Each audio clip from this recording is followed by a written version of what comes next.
Hi everyone, this Mometrix review video is all about 19th century British politics.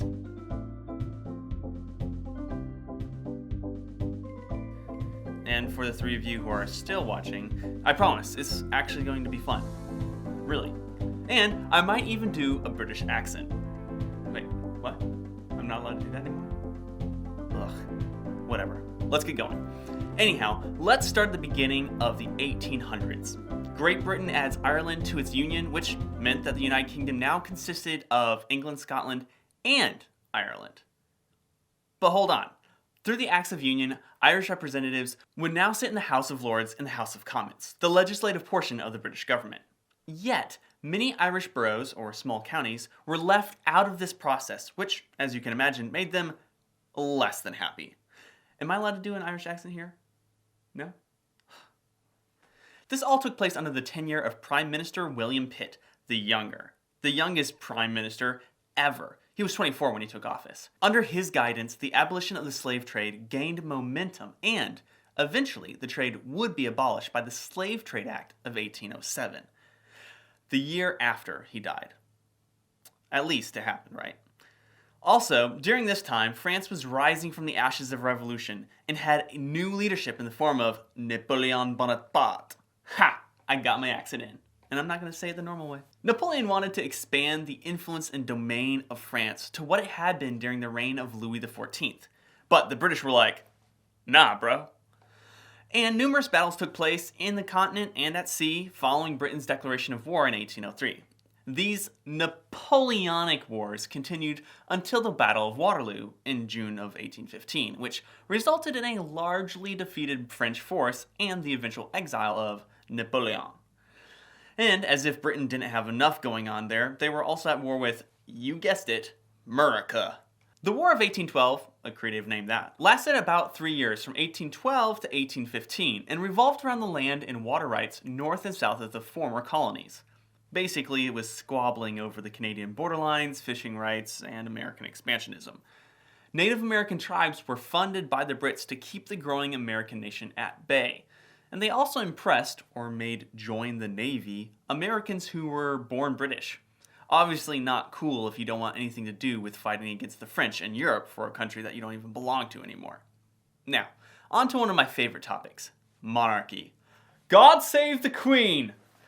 No, won't say it normal, and we're just going to move on. So during the century, there were only 4 British monarchs. King George III, who by this point was crazy, senile, depressed, or some combination thereof, had his son rule as regent. Basically, this is done when a crowned monarch is not able to perform daily duties safely or in right mind, or is just too young to do so.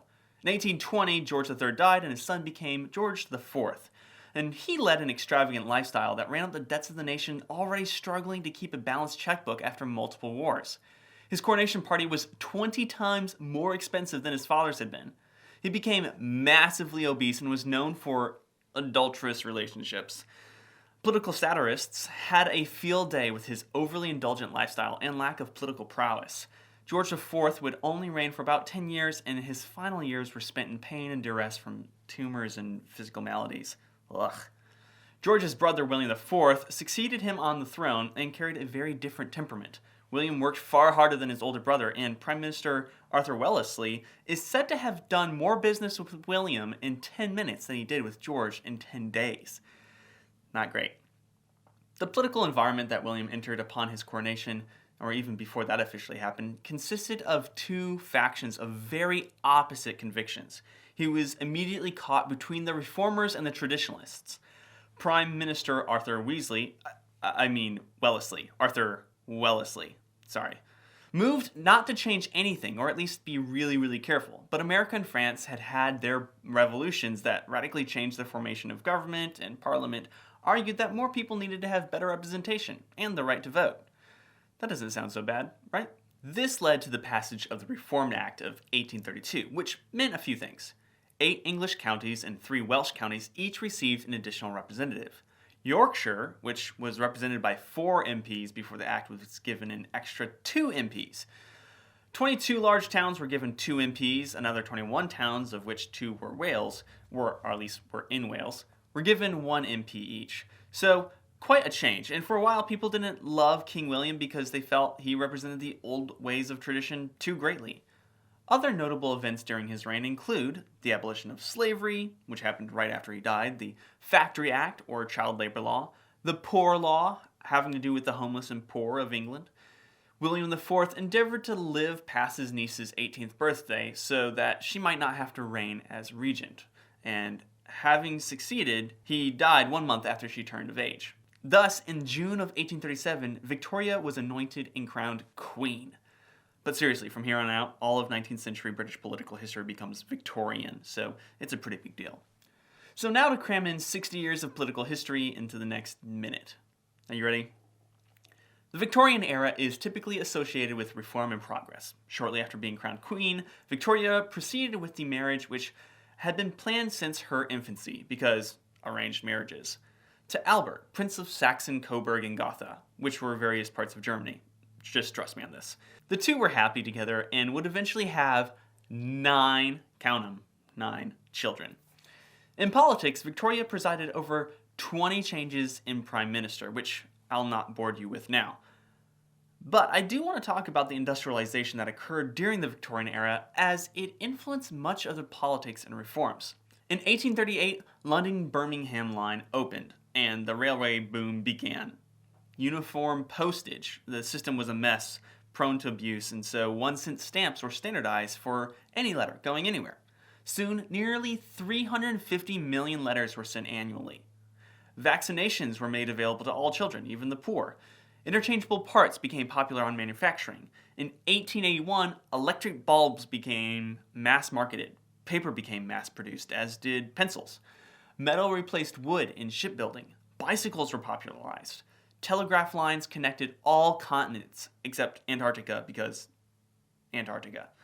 The increase of policies meant to help the poor, protect workers, and improve the lives of many continued throughout Victoria's reign.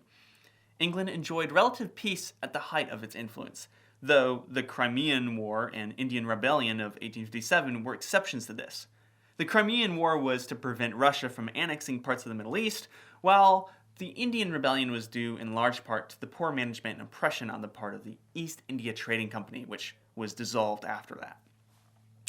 After about 20 years of marriage, Victoria's husband, Prince Albert, died. This was likely from typhoid fever, and she fell into a few years of depression, during which she relied heavily on a Scottish manservant named John Brown. This has continued to be speculated upon and discussed, and even is the subject of a movie. But I'm not going to spend time on what didn't or did happen because we just don't really know, since the Queen's journal of it was burned. And there you have it, the political history of 19th century politics in Great Britain.